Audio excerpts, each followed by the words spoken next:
Всем привет! Да, это будет обзор бритвы. А вы думали, почему у меня такая гладкая кожа? Ничего такая, без усов.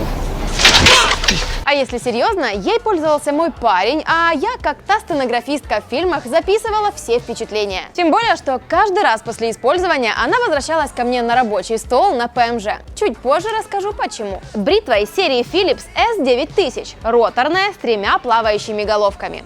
Это топовая модель, поэтому тут все самые крутые их наработки. В частности, лезвия Nanotech усилены специальным слоем из наночастиц. Они реально острейшие, не скубут и рассчитаны, как обещают, минимум на 2 года. Еще есть датчик Beard Adapt, который аж 15 раз в секунду мониторит густоту волос и как-то автоматически подстраивает бритву под нее. Не знаю, как насчет этого, проверить сложно. То, что головки подстраиваются, это понятно. Волосы тут ни при чем, а скорость выбираешь сам.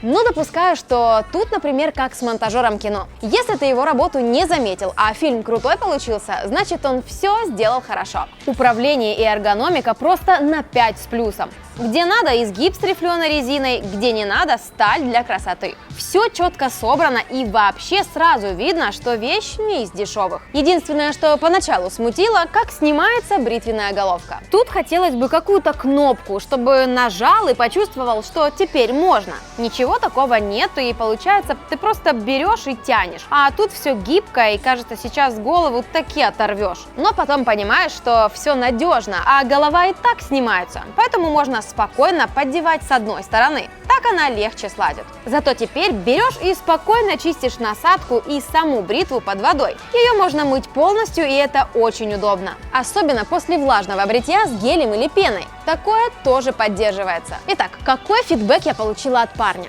Как она бреет? Во-первых, у нее очень приятная для кожи насадка. Несмотря на весь этот рельеф и выступы, она мягкая в каком-то роде и не скубет волосы. Ты прижимаешь ее к щеке, и такое ощущение, что это не бритва, а массажер. Головки очень гибкие, все сложные места берут отлично без напряга. По качеству очень близко к обычному станку, но главное, без раздражения. Тут я услышала еще один хвалебный отзыв в адрес продуманных нанолезвий. Действуют они очень деликатно. В общем, результатом остался доволен, и мой контроль качества тоже показал отлично. Проценты заряда и выбранную скорость видно на дисплее. На максимальной скорости бритва работает минимум заявленный час. Проверено. Если щетина только взошла, то бывает и плюс 10-15 минут. Заряжается довольно долго, часа 3, но гляньте-ка, что с ней идет в комплекте. Индукционная станция стандарта Qi. Именно тут, по-царски, она и проводит это время. Просто кладете бритву, и она заряжается. Современно, удобно. И вот она причина, по которой бритва была на ПМЖ у меня на рабочем столе. Потому что в перерывах док заряжал и его смартфон.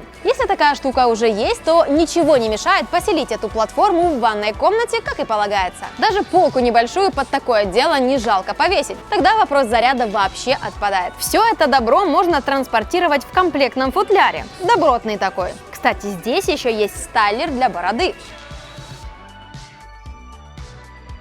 Если командировки или путешествия длительные, а навороты дока не в приоритете, есть точно такая же бритва, только без Qi. Заряжается по проводу в 3 раза быстрее, за час. Она еще и дешевле. И раз уж речь зашла о стоимости, то она немалая. В районе $370 за версию с Qi и около 320 за вторую. Это, пожалуй, единственный недостаток. С другой стороны, если нужно дешевле, у Philips полно других вариантов доступнее. Но топ он и есть топ. Здесь все самое лучшее. Пишите, как вам Philips S9000 Prestige и какую бы модель выбрали себе, с беспроводной зарядкой или без. Если рассказала все доступно и понятно, то ставьте лайк, подписывайтесь и жмите колокол. Также обязательно подписывайтесь на наш телеграм-канал. Там есть что почитать и над чем посмеяться. Пока!